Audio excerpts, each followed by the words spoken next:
Amigos de Salud TV, bienvenidos a su programa, iniciando la última semana del mes de agosto. Estamos en el lunes 26 de agosto y este día trataremos un tema muy interesante. Como siempre, hablaremos de derrame cerebral. Estaremos hablando de los términos correctos, de los diferentes tipos, las causas, complicaciones, manejo, en fin, todo aquello que usted desea saber. Así que veamos la cápsula y luego les comento quiénes me acompañan el día de hoy.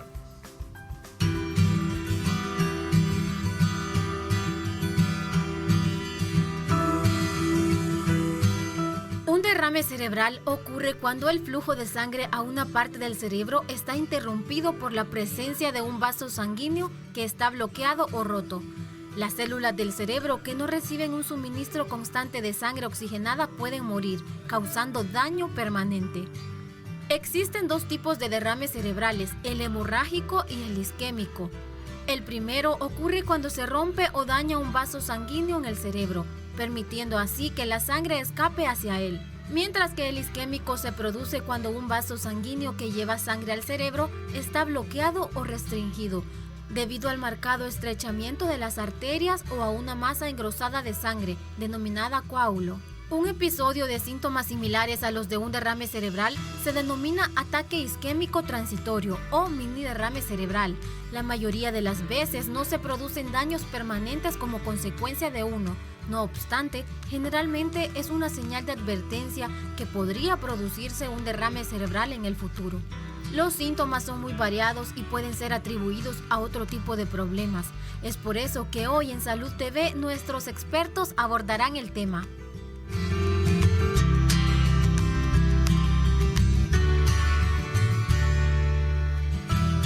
Definitivamente importante conocer los signos, los síntomas para poder también prevenir y diagnosticar a tiempo. Bueno, pero hablando de forma de diagnóstico, las imágenes son de verdad importantes en este medio, en este diagnóstico, en estas patologías. Y por eso tenemos con nosotros a nuestra especialista en radiología, la doctora Susana Yanira Cruz. ¿Qué tal? ¿Cómo está, doctora? Bien, gracias a Dios. Aquí felices de estar acompañándolos. Bienvenida y gracias por acompañarnos. Gracias.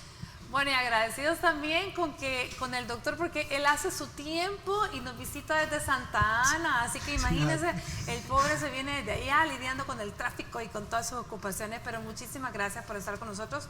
Neurólogo, el doctor Humberto Calderón. ¿Qué tal? ¿Cómo estamos? Muy buenas tardes a todos, gracias por invitarme, siempre estoy contento de estar con ustedes, de compartir y a la orden para discutir todas las dudas del tema de hoy. Bueno, y muchísimas gracias también a la gente policial que lo paró y no lo detuvo. Bueno, gracias. Si no, no tendríamos neurólogo este día, así que muchísimas gracias. Sí, gracias al policía. Bueno, y en medicina interna, internista nos acompaña la doctora Beatriz Mena de Godínez. ¿Qué tal, doctora? ¿Cómo estamos? Bien, gracias, muchas gracias por la invitación. Pues aquí para aclarar dudas y que la gente pueda hacer, pues, buscar un tratamiento oportuno, ¿verdad? Definitivamente importante. Bueno, a ver, vámonos por el principio. Hablemos de derrame cerebral, obviamente hablemos un poquito del cerebro y cómo es que se derrama, qué es lo que se le derrama, porque la gente, ¿por qué le llamamos derrame cerebral? ¿Y cuál es el nombre correcto? Bueno, es conocido comúnmente como derrame cerebral. El término más antiguo quizás utilizado en medicina es apoplejía. También hay otros términos conocidos como ictus. Algunas latitudes a nivel mundial de habla hispana utilizan el término ictus. En Estados Unidos, o las personas que ven allá hablan del término stroke. En el ámbito médico es conocido también como accidente cerebrovascular. Muchos de acuerdo con el término, otros no mucho, con la cuestión de semántica. Y el más apropiado utilizado es enfermedad vascular cerebral. Wow, de todos los nombres, el más apropiado viene siendo enfermedad vascular cerebral. ¿Por qué no les gusta mucho lo entendido la palabra accidente? Porque no es un accidente. Es que en realidad no es un accidente, es una secuencia de eventos o de sucesos que lleva a todo a este trastorno de combinación de alteraciones patológicas, ¿verdad? Es cuestión semántica, pero sin embargo hay literatura que dice accidente cerebrovascular y literatura muy importante, o sea. y popularmente conocida como un derrame. Cuando usted escucha, le dio un derrame, a la fulanita le dio un derrame, al señor sí le dio un derrame. Entonces eso es lo que al final todo el mundo maneja. Ahora bien, ¿cuáles son los factores de riesgo? ¿Quiénes están más propensos a padecer de un derrame cerebral? Llamémoslo así. Bueno, en cuanto a los factores de riesgo, pues podemos dividirlo en cuanto a los factores propios del paciente y los factores del medio ambiente que pueden ser modificables, ¿verdad? Dentro de los propios del paciente, pues tiene mucho que ver la edad. Arriba de los 55 años se dice que aumenta el riesgo. El sexo, los hombres tienen mayor riesgo de presentar eventos cerebrovasculares, pero las mujeres a medida que avanzan en la vida, pues tienen un riesgo mayor de mortalidad que los hombres. Tenemos otras causas que son modificables como el sobrepeso, el tabaquismo, el consumo de alcohol, la falta de ejercicio y algunas, cuando tenemos algunas malformaciones congénitas como aneurismas o alguna otra malformación arteriovenosa o otra enfermedad acompañante, pueden ser también causas o factores de riesgo para que las desarrollemos. También en las mujeres jóvenes, el uso de anticonceptivos orales, lo que podemos hablar del parto, el embarazo, también pueden ser en un momento factor de riesgo en algunas mujeres. Mucha, qué miedo, ¿verdad? Todos podemos tener un derrame cerebral. También está, bueno, el efecto de drogadicción, alcoholismo y todo eso también. Las drogas, el tabaco. Por ejemplo, los que no fuman tienen 2 o 3 veces menos riesgo de padecer un evento vascular cerebral. Esto incluye el tabaquismo pasivo. O sea, alguien que no fuma pero inhala el humo de las personas con que convive todos los días entra como factor de riesgo.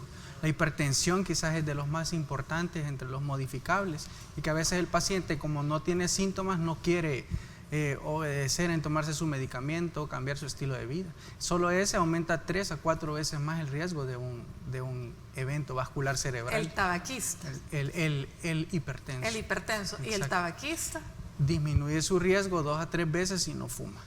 Por eso digo, o sea, por lo tanto, si fuma, lo multiplicamos, lo aumentamos. Y si es más hipertenso, peor. Esa combinación hipertensión-diabetes es bastante riesgosa. Imagínense, 3 a 4 veces el riesgo por ser hipertenso, 2 a 4 veces por ser diabética. Ahora combinados. Lo bueno es que son modificables, ¿verdad? Pero no se suman, se potencian.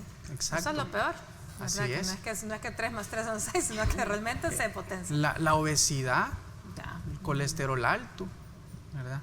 Y los que no se modifican, lo que habló bien la doctora, la edad, el sexo, la etnia, las personas que descienden de afroamericanos tienen más riesgo, ¿verdad? Fíjense qué interesante, pero en todo lo que han dicho de factores de riesgo, a ninguno le he escuchado decir el estrés.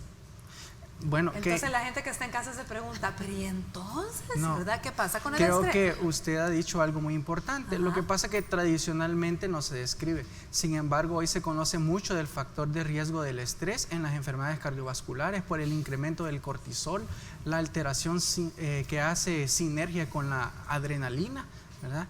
Todo ese suceso conlleva liberación de sustancias inflamatorias. El estrés está muy vinculado. Lo que pasa es de que hoy en día se está estudiando más, pero si ve tradicionalmente o va a leer los factores modificables, no modificables, no lo encuentra. No lo encuentra. Y otros más raros como migraña, ya en la esquinita de abajo tampoco, porque no es tan frecuente, pero incrementa el riesgo si alguien es migrañoso, siendo mujer, si es migrañoso y usa anticonceptivos orales, y si es migrañoso con terapia de restitución hormonal o tiene alguna comunicación anormal en el corazón como foramen oval. O sea que hay más factores de riesgo, pero el estrés es muy importante. Hay muchos factores de riesgo que todavía no están bien vinculados, pero el estrés antes a lo mejor se manejaba más como una forma indirecta, como un factor de riesgo indirecto. Antes decía uno, es que el doctor, es el estrés, pero es que no es solo el estrés, conlleva una serie de cambios fisiopatológicos bien interesantes cuando uno lo lee, ¿verdad? Y que alteran porque el estrés, riesgo. la gente empieza con el tic en el ojo y realmente ya empieza con un montón de manifestaciones que realmente a la larga pueden ser un problema. Así es. Bueno, ¿qué hay de esas malformaciones que de pronto uno puede tener y ni cuenta? Y la mayoría de gente somos medicina, no somos medicina preventiva, somos medicina curativa o diagnóstica. No andamos buscando, me voy a hacer un examen para ver si tengo algo. Pero ¿qué podemos encontrar en imágenes que nos pueden prevenir un accidente cerebrovascular, doctora? Bueno, es muy importante saber que existen estudios que nos evalúan el riesgo cardiovascular. ¿verdad? Inicialmente podemos hacer estudios como ELVA, que es un estudio en el cual nosotros evaluamos los lechos vasculares, que evaluamos las carótidas, las arterias de los miembros inferiores, evaluamos hígado graso, etcétera. Y es un estudio que nosotros nos dice si este paciente tiene o no tiene riesgo cardiovascular. También nosotros podemos hacer estudios como tomografías o resonancias para evaluar si hay alguna malformación cerebral, ¿verdad? Pero principalmente evaluar el riesgo. Su médico debe hacer como un conjunto, una evaluación en conjunto para determinar si usted tiene un riesgo y si es necesario hacer estos estudios para poder completar la clínica con las imágenes y poder determinar si este paciente puede llegar a tener un evento vascular pronto o posteriormente, ¿verdad? Qué interesante, es decir, que yo puedo mediante un examen, mediante una evaluación de imágenes más la clínica, saber si tengo un evento. Por lo tanto, el responsable de esas imágenes diagnósticas tiene que ser nuestro médico de cabecera, ¿no? Porque yo no voy a ir de pronto, bueno, yo me imagino que porque tengo esto y esto me voy a ir a tomar un examen, así, a ver cómo funciona. No sé, tiene razón cuando usted dijo la imagen con el cuadro clínico, porque exacto, me voy a ir a hacer una angioresonancia y me sale un aneurisma que ni sabía que tenía, no está roto, que me va a generar preocupación. Lo que me genera es estrés, ni siquiera, el estrés. exacto, ni siquiera está demostrado que usted va a reducir el riesgo de sangrado cuando lo vaya a tratar. Exacto. Aunque muchas veces los tratan, pero no deberían. Muy interesante. Yo hubiera pensado que sí, que si yo me encuentro que tengo un aneurisma, eso para mí es una bomba de tiempo. Por eso mejor no busque cuando no tiene síntomas. Si no quiere encontrarlo. El cuadro clínico sigue mandando, la clínica siempre, ¿verdad? Exactamente. Así es. Muy bien. Bueno, miren, recuerde que si usted tiene preguntas, tiene a nuestra disposición Facebook, WhatsApp y nuestra cuenta de Twitter. En todas esas puede hacernos las preguntas que usted desee. Así que estamos abiertos en las tres posibilidades. Ahí tienen el número de WhatsApp, 6007-0715, para que usted pueda preguntarle y nuestros especialistas con mucho gusto tratarán de resolver sus inquietudes. Vámonos a una pausa y ya volvemos.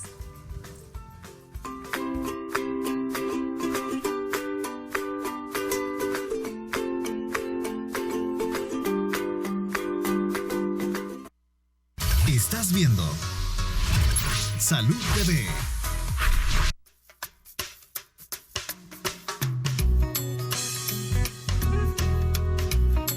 Pues yo creo que el estrés, la sobrecarga que uno tiene con las actividades del día a día, quizás por los estudios, ya sea las cosas laborales. Porque los triglicéridos son lo más peligroso, el colesterol, y como el triglicérido es sangre, es grasa en la sangre, y si nosotros nos cuidamos, eso es lo primero que nos puede llevar, ¿va? Quizá la carga de estrés, los estudios, la carga laboral, las presiones, etcétera. Bueno, algún problema de nervios, digo yo, y el sistema de la sangre, el torrente sanguíneo, digo yo, pues causa problemas. Creo que hacer las drogas o también mucho estrés, creo que solamente eso. Las preocupaciones. Yo siento que eso, porque eso, con depresión y todo eso.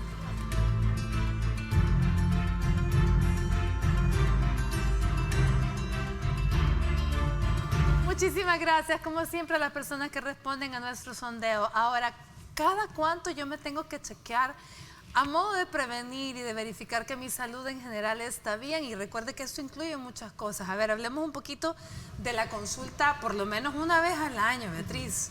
Bueno, es bien importante que todos los pacientes, cuando son conocedores que tienen algún factor de riesgo, como diabetes, hipertensión arterial, dislipidemia, que es el colesterol elevado, ¿verdad? No se automediquen, ¿verdad? Y no piensen que son medicamentos que fueron indicados una vez y luego ellos pueden cambiarlo o modificarlo a su antojo, sino que lo ideal es que vayan a un control médico, porque en el seguimiento se les evalúan todos los factores de riesgo posibles, se les ven signos de alarma, ¿verdad? Por lo menos si un paciente está bien controlado de su presión, de su diabetes, de colesterol, va a disminuir mucho el riesgo de este padecimiento. Lo ideal es que lo hagan por lo menos 2 veces al año, pero va a depender mucho de qué tan controlado está el paciente, cada cuánto lo vamos a evaluar. Pueden ser pacientes que necesiten evaluaciones 3 veces al año, 4 veces al año. Estamos hablando, claro, de aquel paciente que ya es hipertenso, que ya es diabético, que ya tiene problemas de hiperlipemia, o sea, todo. Pero si usted, que es sano, ¿cada cuánto tiene que consultar? En un paciente sano, pues lo ideal es que por lo menos una vez al año él vaya a un chequeo médico, ¿verdad? Donde se le va a hacer su entrevista clínica, donde se va a saber qué factores de riesgo tiene, indicaciones de cómo podemos mejorar y cambiar algunos hábitos para disminuir los riesgos. En general, cardiovascular, ¿verdad? Porque vemos que va muy de la mano hipertensión, infartos cerebrales con infartos cardíacos, ¿verdad? La enfermedad cardiovascular cerebral es un conjunto, ¿verdad? Que sí necesitan un manejo integral. Por lo menos una vez al año. Una vez al año, y esa costumbre de que su médico pues obviamente tiene que chequearle el peso, tiene que chequearle la presión arterial, tiene que hacer una evaluación completa y decidir si le va a mandar exámenes, ¿sí? Sí, y luego de la evaluación pues se decide, lo ideal es que vayan pues donde un especialista y él va a considerar si necesitan las evaluaciones de un subespecialista, como en el caso del doctor neurología, cardiología, dependiendo de la patología de cada paciente, y así va a tener un control adecuado. Muy bien, bueno, entonces ahí tienen ese dato, realmente ese consejo viene siendo muy importante. Ahora, nosotros vamos por la vida sintiendo pequeñas cosas y todo atribuyéndolo, no es estrés, ya me va a pasar. ¿Cuándo debo consultar? Bueno, debe consultar pues cada vez que usted tenga algún problema y que se le deba resolver, pero hablando de esto, está definido claramente qué síntomas pueden estar asociados. Hay un estudio, el estudio DOTS, orienta clásicamente qué síntomas van más con un derrame, porque alguien puede tener un vértigo súbito rotatorio y cree que es derrame y pues lo más probable es que eso no va a ser derrame. Vértigo súbito rotatorio. Eso no va a ser derrame, o sea, una sensación ilusoria o sensación de movimiento de objetos. Una vez. Ajá. Eso, lo más probable es que no vaya a ser un evento, pero que puede apuntar más a un evento vascular y debe ser oportuno que consulten, porque ahí está el problema. El paciente con este tipo de entidad no consulta y llega en forma tardía, y entre más temprano llegue se puede hacer tratamientos más específicos. Por ejemplo, alguien que llegue con un defecto visual campimétrico, que no mira en la mitad de un ojo y en la otra mitad nasal del otro. Eso puede ser un stroke, un evento vascular cerebral isquémico. Aquel paciente que ha perdido su capacidad de lenguaje, no puede emitir, no puede comprender, no puede nominar objetos, ha perdido su capacidad para escribir, para poder leer y podía en forma súbita, es probable que se trate de uno de estos trastornos. Paciente que tenga pérdida de movilidad en su cara tomando el brazo, aquel paciente que pierde la mitad de la fuerza o que pierde la fuerza en la mitad de su cuerpo, brazo, pierna, que siente como parestesias, es decir, como hormigueo o entumecida la mitad del cuerpo. Son síntomas más frecuentemente asociados. Ahora, un dolor de cabeza súbito, inmediato, fuerte, el peor que ha tenido, se asociaría más a una hemorragia cerebral que a una oclusión de una arteria. Entonces, sí, básicamente hay un síntoma de esos, consulte, porque usualmente tienen el señor ahí de 70 años que no se mueve, que no está comiendo, y ahí lo tienen y al tercer día consultan, ¿verdad? Cuando oportunamente se puede hacer algo si consultan en las primeras horas. Por ejemplo, alguien menor de 70 años que tenga todavía una capacidad laboral, por ejemplo, un ingeniero, un médico, ¿por qué no? Llevarlo a consultar en las primeras horas de inicio de estos síntomas, sobre todo en las primeras 4 horas y media se administran medicamentos que pueden romper el trombo, aunque hoy hay otras técnicas también que se pueden emplear pasaditas esas horas, pero es importante con esos síntomas que dije consultar inmediatamente. Ok, bueno, tenemos una pregunta a través de nuestro WhatsApp, tenemos lectura para poder resolvérsela. Buenas tardes, quisiera saber si una persona que ha padecido una parálisis parcial tiene riesgo de padecer esta enfermedad, se está padeciendo mucho dolor de cabeza. Gracias por la consulta, nos la hace Janet Mengíbar. Bueno, paciente con antecedente de una parálisis parcial facial y que está paciente, quizás facial. Que facial también, yo pensé lo mismo parcial, pero pues sí, podría ser parcial, la mitad del cuerpo. Y con dolor de cabeza frecuente, ¿qué le podemos recomendar a ella? No sabemos mayor cosa. Lo mejor es que vaya a una consulta para que tenga una evaluación real de su problema, ¿verdad? Ver bien si fue una parálisis facial lo que tuvo, fue un evento isquémico transitorio, ¿verdad? O fue un evento cerebrovascular bien establecido previamente. Lo mejor es una evaluación para saber realmente qué es lo que está pasando y si necesita más estudios de imagen, porque muchas veces puede ser como el doctor decía, el paciente tuvo un evento cerebrovascular, no consultó, quedó con una secuela y puede tener más riesgo, si ya tuvo un episodio, tener nuevos eventos posteriormente. Quizás para transmitirle seguridad a la paciente, tal vez en el caso de ella no tenga riesgo, ¿verdad? Más que todo el riesgo es, como ya mencioné, si es migraña, es mujer, pero migraña con aura, es decir, aquel que tiene un aviso sensorial, por ejemplo, tiene una mancha que comienza ya sea oscura o transparente, llamadas escotomas, que comienza a ver antes de su dolor de cabeza, una alteración sensorial en la cara, un ardor, un hormigueo. Entonces, ese paciente que tiene esa migraña con aura, tiene más riesgo si es mujer, si usa anticonceptivos orales, si tiene un foramen oval permeable, si tiene terapia de restitución hormonal.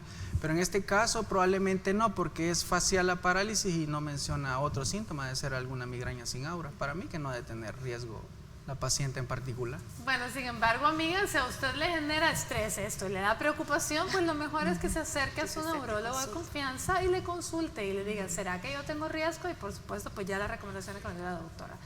Ahora bien, acaba de mencionar que si el trombo, que si la isquemia, que si esto, ¿cuántos tipos de accidentes cerebrovasculares o de enfermedad vascular cerebral hay? Bueno, yo creo que lo dijeron muy bien al inicio del programa. Está el isquémico, que al final pues queda el tejido muerto y por eso también le llamamos infarto cerebral. Está el hemorrágico, el más frecuente es el isquémico, un 80% de los casos, el hemorrágico es un 50%. El isquémico puede ser trombótico y puede ser embólico. El trombótico es en 50% de los casos y el embólico es 30%. Embólico se refiere a que tira un coágulo, el cual es eyectado o expulsado desde el corazón o de una arteria y se va a enclavar a nivel del cerebro, en un vaso cerebral.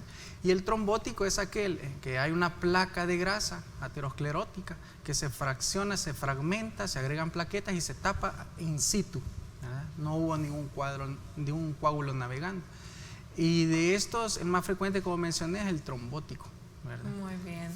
Tenemos comentarios en nuestro Facebook Live. Veamos qué nos dicen nuestros amigos que están en sintonía. María Luz García Funes, me encanta este programa. A nosotros nos encanta que usted esté en sintonía, María Luz. Vana Dumont dice, ¿puedo hacer algún tipo de examen para saber si me puede dar un derrame y prevenir? Bueno, gracias, Vane. Adalina Castillo, buenos días. Tengo un amigo con derrame cerebral. ¿Qué tan bueno es usar el complejo B fuerte y si es recomendable? Muchísimas gracias a las tres por estar en sintonía con nosotros. Y bueno, ya ahí decía la doctora que si no quiere encontrar, mejor no busque. Pero bueno, a ver, sí, hablemos un poquito, Yanira. Es importante, ¿verdad?, que su médico le recomiende estos estudios. Tenga usted su evaluación primero por su neurólogo o por su médico internista y le va a recomendar a usted cuáles son los estudios más importantes que necesita hacer, no solamente estudios de imágenes, sino también exámenes de laboratorio, etcétera. Pero como le explicaba, ¿verdad?, los estudios ecocardiográficos, Doppler de arterias carótidas, Doppler de miembros inferiores, evaluar hígado graso con ultrasonografía abdominal, son importantes para saber qué tanto riesgo tiene este paciente. Pero lo más importante y que quiero que sepan es que su neurólogo o su médico internista tiene que evaluar el riesgo y él indicar estos estudios, qué es lo más apropiado, para no andar haciendo estudios que usted no conoce o no sabe si le van a servir o no. No agarre cupones. Exacto. Porque agarra un cupón y me quiere inventar de dónde se va a tomar el examen y para qué. No sabemos ni qué es lo que va buscando. Un maestro nos decía nosotros en ultrasonografía que los estudios de imágenes en general son como entrar en un cuarto oscuro con una lámpara, ¿sí? En un cuarto oscuro. Pero si usted no sabe dónde buscar, sencillamente no va a ver nada. Así que tienen que ser indicados y tienen que ser de verdad específicos qué es lo que anda buscando. El complejo B, realmente, Beatriz, ¿me puede hacer algo bueno para mi sistema nervioso y en el caso de un derrame? Pues porque la amiga preguntaba ahí. Bueno, quizá en nuestro medio se utiliza mucho, yo creo que hasta se abusa de lo que es el medicamento. Tiene sus indicaciones específicas pues para tratar neuropatías. Pero en un caso de un evento cerebrovascular, pues no les va a ayudar, ¿verdad? Sí tenemos que tomar en cuenta que tiene que tener pues un proceso de rehabilitación donde van incluidos terapia de lenguaje, si quedó con alguna afectación del habla, terapia ocupacional para que él pueda volver a reinsertarse en su vida laboral, necesita del apoyo de la familia, una evaluación psicológica, ¿verdad? Para ver otros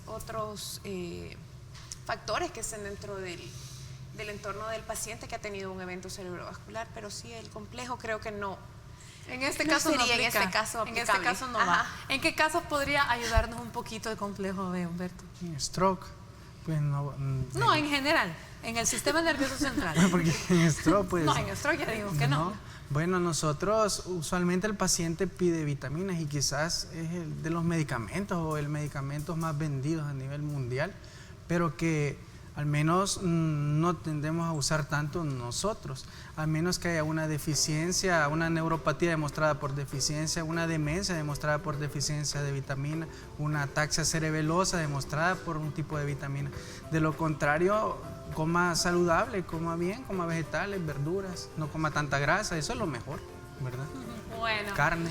Por favor, a todos los que nos están enviando sus preguntas por WhatsApp, no olviden enviarnos su nombre para saber a quién estamos respondiendo. Estamos hablando de derrame cerebral, ya escuchó el consejo del doctor, coma bien, haga ejercicio y por qué no un poquito de meditación y yoga. Lianik Borlaska nos da unos tips en nuestra sección de Peace and Yoga este día, veamos.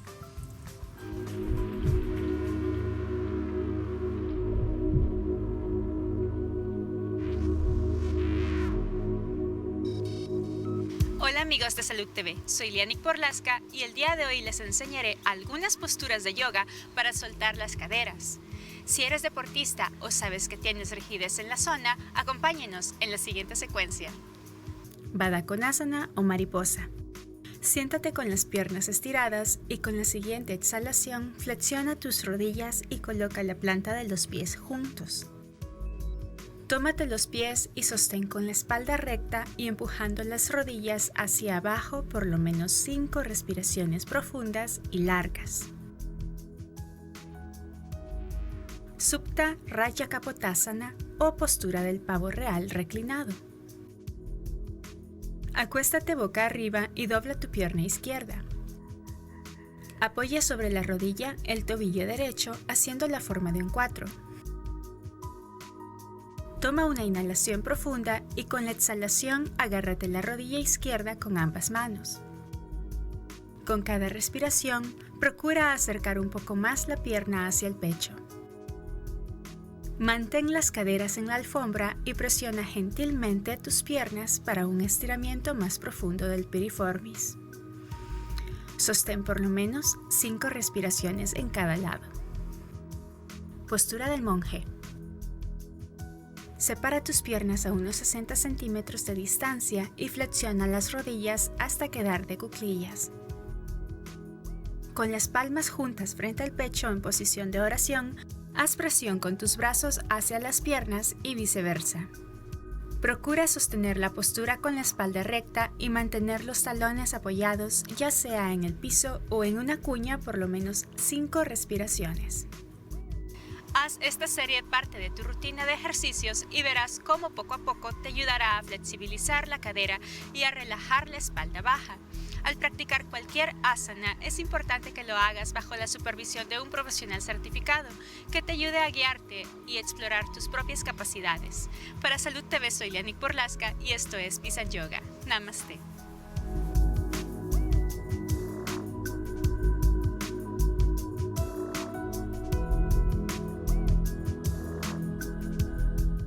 Estás viendo Salud TV.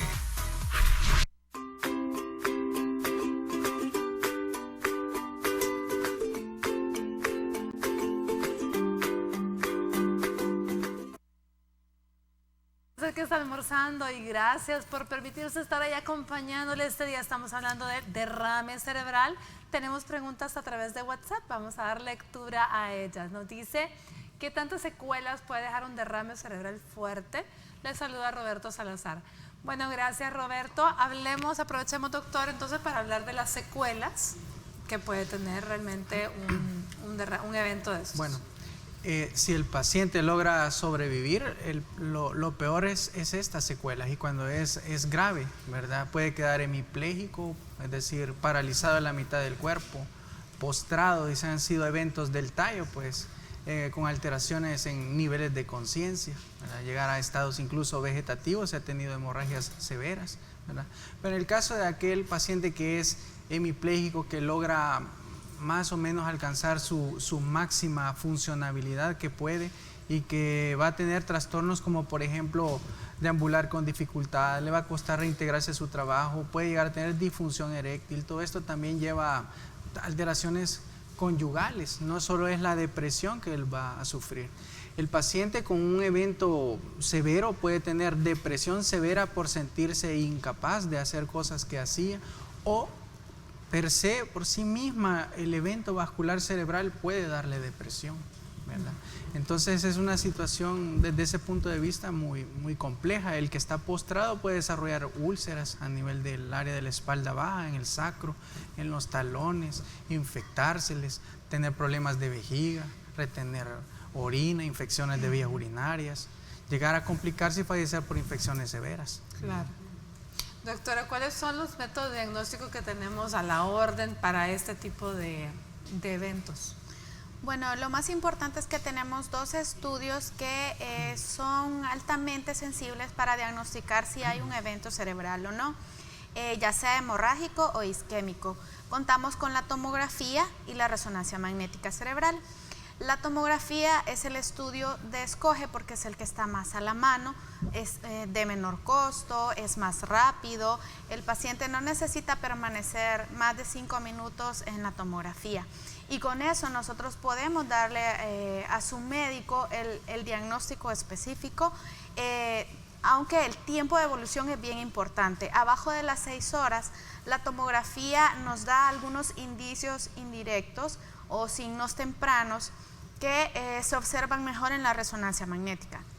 Pero, por ejemplo, si el paciente tiene un evento hemorrágico, la tomografía nos lo va a indicar en el momento, ¿verdad? La tomografía es lo que normalmente conocemos como TAC, es la tomografía axial computarizada por sus siglas, ¿verdad? Exactamente. Entonces, si un paciente es evaluado por su médico y él sospecha que tiene un evento vascular cerebral, se le va a indicar una tomografía o una resonancia magnética dependiendo de lo que su médico escoja, ¿verdad?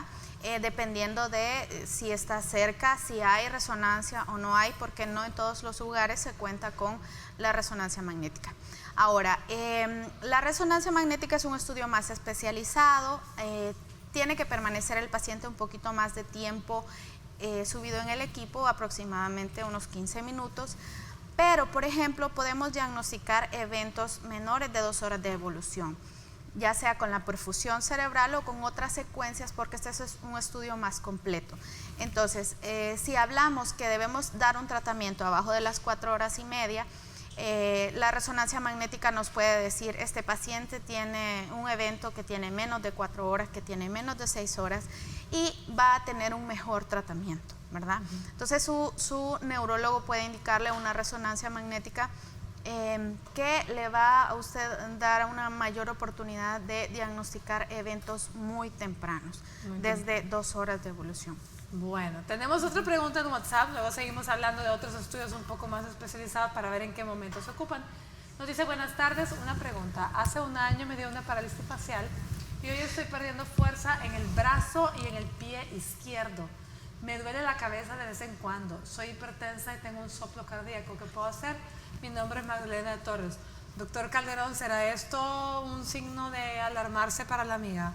No dice la edad, pero ha de tener más de 30 años, es hipertensa, debe consultar para ver si tiene algún factor de riesgo. Existen las migrañas hemiplégicas familiares y esporádicas, que es un aura motora, pero lo primero que vamos a pensar es en buscar factores de riesgo. Existe también la migraña infarto. Este es un buen motivo para que consulte. Tiene que consultar, pero ¿será que en este momento le tiene que generar estrés porque esta sintomatología podría estarse asociando o no le podemos decir hasta no evaluarla? Bueno, yo pienso que lo debe tomar con calma porque hablamos que el estrés incrementa el riesgo, ¿verdad? Así es, así que bueno, la amiga tiene 45 años, Magdalena. Gracias por escribirnos. Lo mejor es que consulte con su médico, que le busque los factores de riesgo para hacer entero la combinación de factores y estudios a realizarse para poderle dar una mejor atención. Bueno, pero ¿qué pasa cuando luego de un derrame tenemos secuelas que me impiden incorporarme a mi vida ocupacional o laboral? Bueno, pues ahí vienen los procesos de rehabilitación y de eso nos habla Vanessa Alfaro, licenciada en fisioterapia. Ya volvemos.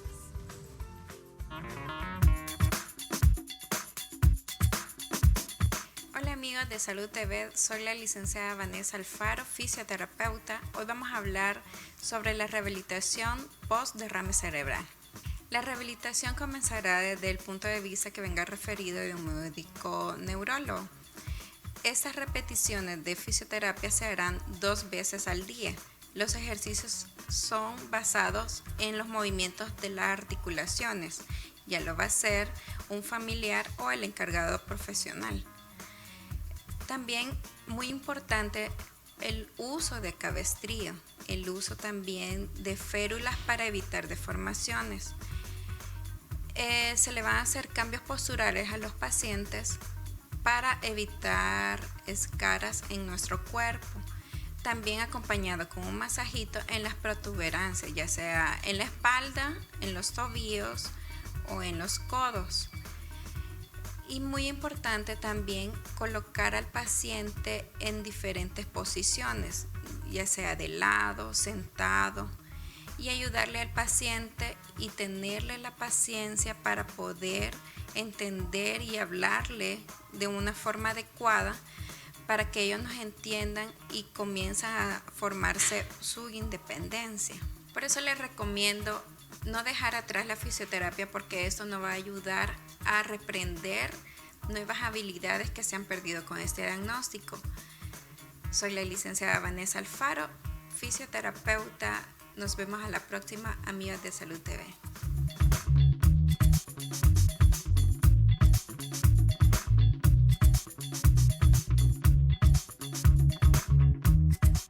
Asiste al primer simposio de innovación culinaria y olimpiadas Sabores de mi Tierra, organizado por la Escuela de Gastronomía Internacional Garnich. Del 26 al 31 de agosto, El Salvador será el centro de la gastronomía de las Américas, en donde se impartirán masterclass de asados, comida mexicana, cubana, talleres de cerveza artesanal y mucho más. Todos nuestros talleres serán demostrativos y obtendrás diploma de participación. Para mayor información, visita nuestra página en Facebook, @Garnich Escuela de Gastronomía Internacional, o llámanos al 2519-6734, 6308-2564. Garnich, líderes en gastronomía.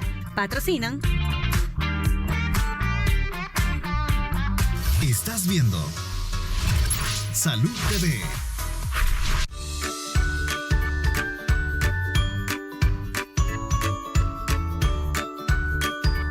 Esta es su sección Mi Pediatra en Casa. Soy la doctora Vanessa Artiga y este día estaremos hablando acerca de la dependencia emocional con los peluches. El efecto que tiene el peluche cuando su niño está apegado a él puede no solamente incluir e influir en su desarrollo emocional posteriormente, debido a que se han visto estudios que demuestran que hay un trastorno de límite de personalidad cuando esta persona ya es adulta. Por lo tanto, es difícil nosotros poder coartar la dependencia de un niño si dejamos pasar mucho tiempo. Nada va a sustituir el contacto con la piel, ya que se ha visto que el peluche hay un acercamiento, una cercanía y una dependencia emocional con un objeto que es inanimado. ¿Qué es lo que se debe de hacer? En primer lugar, usted debe de pasar tiempo con su niño de calidad. Esto es debido a que el niño sustituye la piel humana, ya sea con un objeto que no va a hacer ningún contacto emocional con él. Por lo tanto, el niño siempre va a buscar su seguridad en un objeto que no va a ser su persona. En segundo lugar, usted debe de considerar que el niño va a estar en un periodo largo de sueño. Por lo tanto, el acompañarlo hasta que el niño logre conciliarlo puede ser una alternativa muy factible para que él no pueda sufrir terrores ni pesadillas nocturnas. El apego emocional que su niño pueda mostrar a un objeto inanimado debe de ser de alerta para usted y que posteriormente pueda usted consultar con su pediatra. Esta fue su sección, Mi Pediatra en Casa. Soy la doctora Vanessa Artiga. Hasta pronto.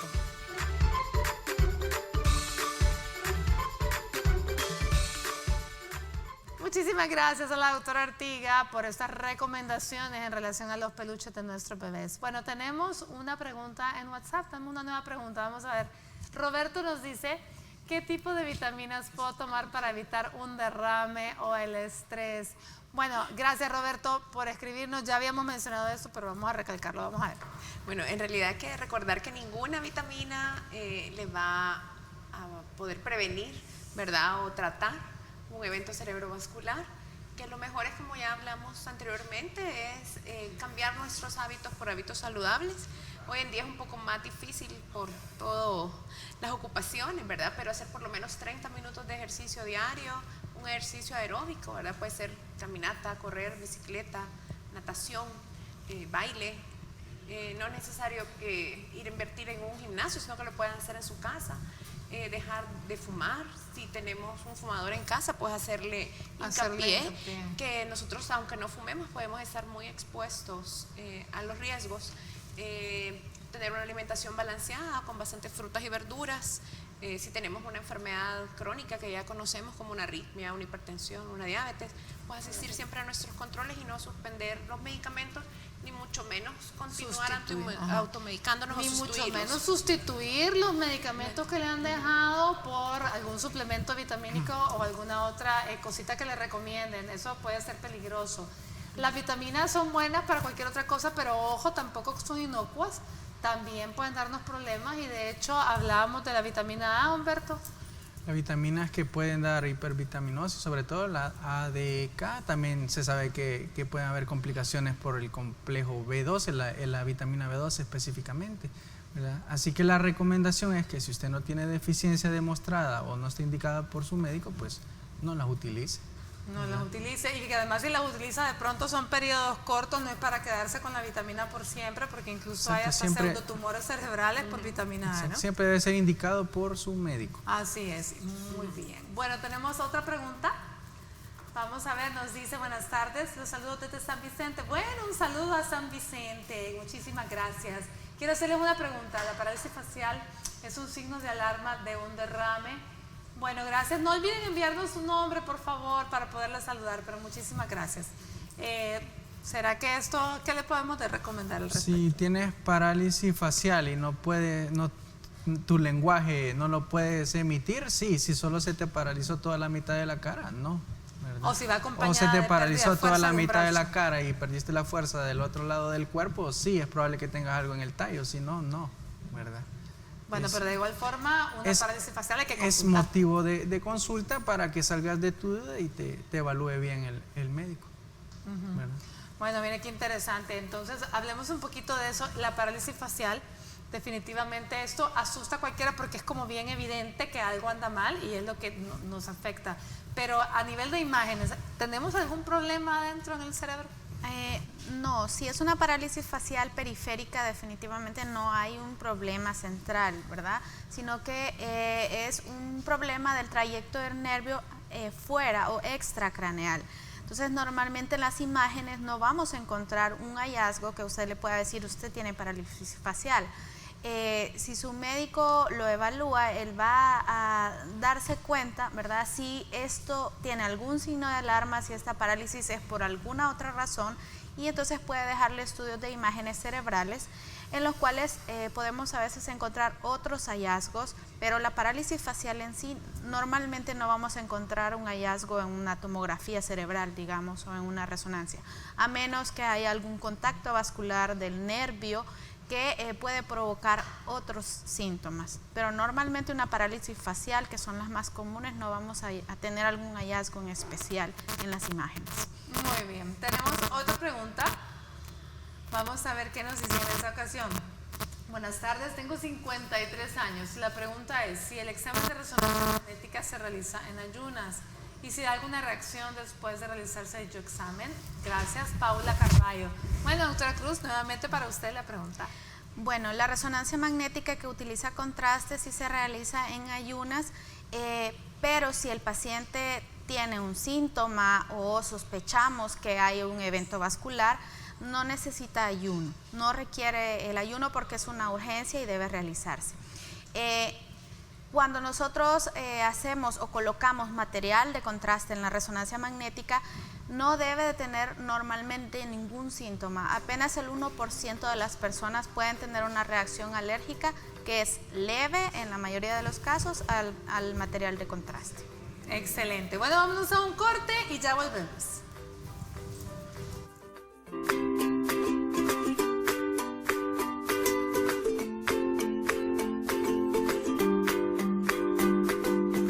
Estás viendo Salud TV.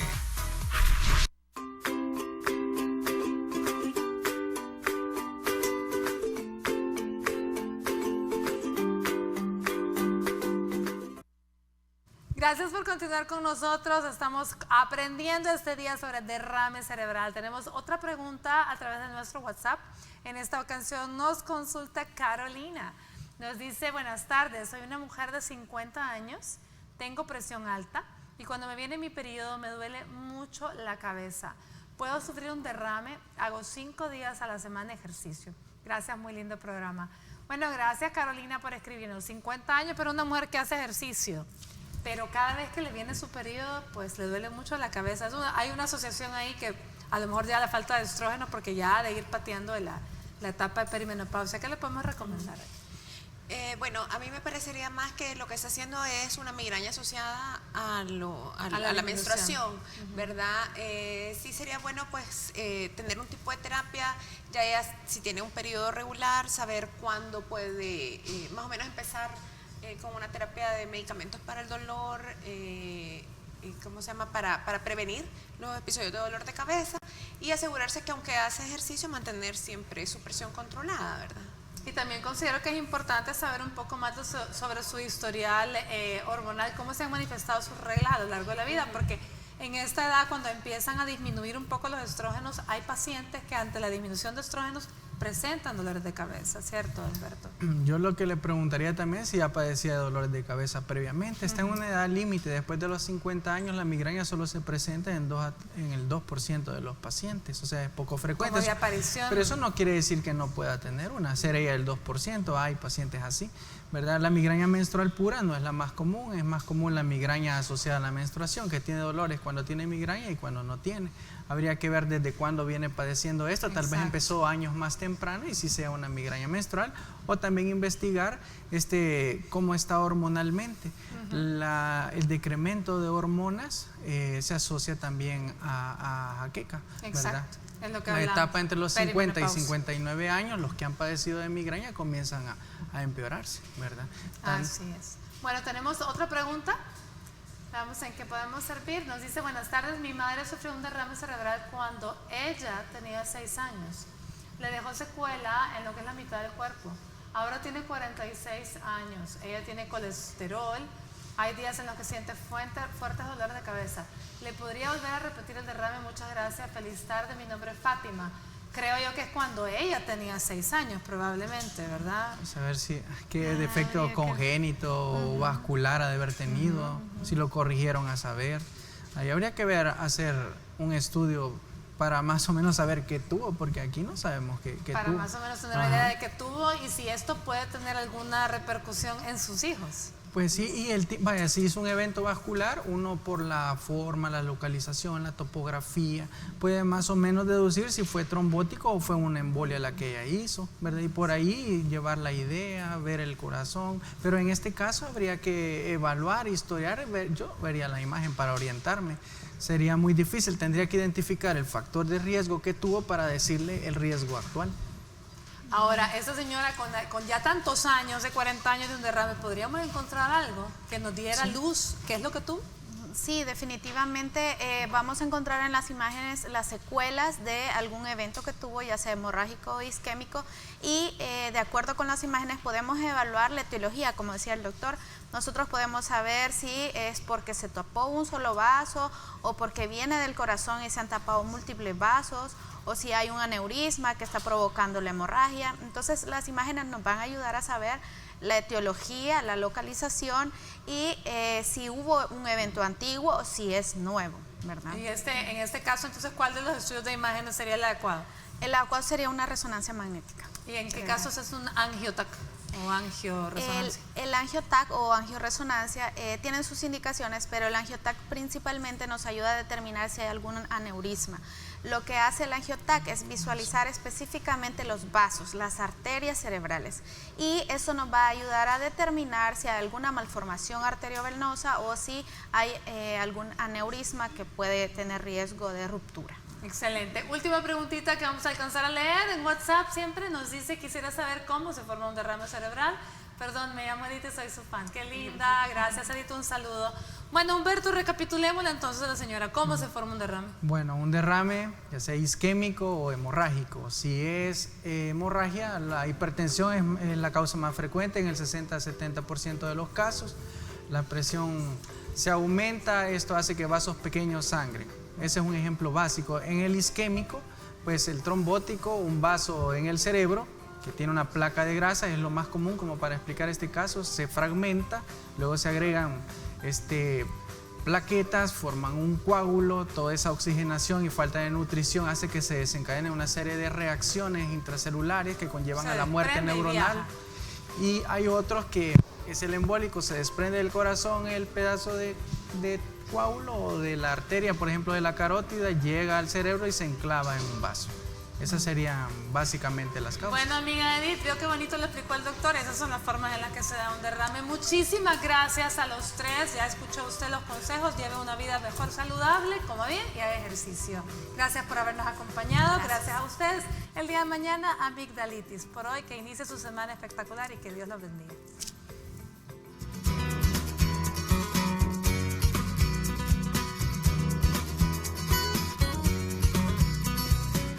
Para ayudarte a prevenir un derrame cerebral, te recomendamos lo siguiente. En primer lugar, debes disminuir la presión arterial. Hombres y mujeres con presión arterial alta pueden cuadruplicar su riesgo de sufrir un derrame cerebral. La hipertensión es de hecho el factor más importante en un accidente cerebrovascular. Así que lo mejor que se puede hacer es tratarla y controlarla. Para lograrlo es fundamental reducir la ingesta de sal lo más posible y evitar alimentos altos en colesterol. La obesidad es otro factor importante para ser víctima de un derrame cerebral. Por eso te recomendamos mantener un peso adecuado, pues esto puede hacer la diferencia entre sufrir o no un accidente cerebrovascular. Lo mejor es acudir a un especialista en nutrición para encontrar el mejor régimen alimenticio acorde a las necesidades individuales de cada persona y factores como su edad y sus actividades.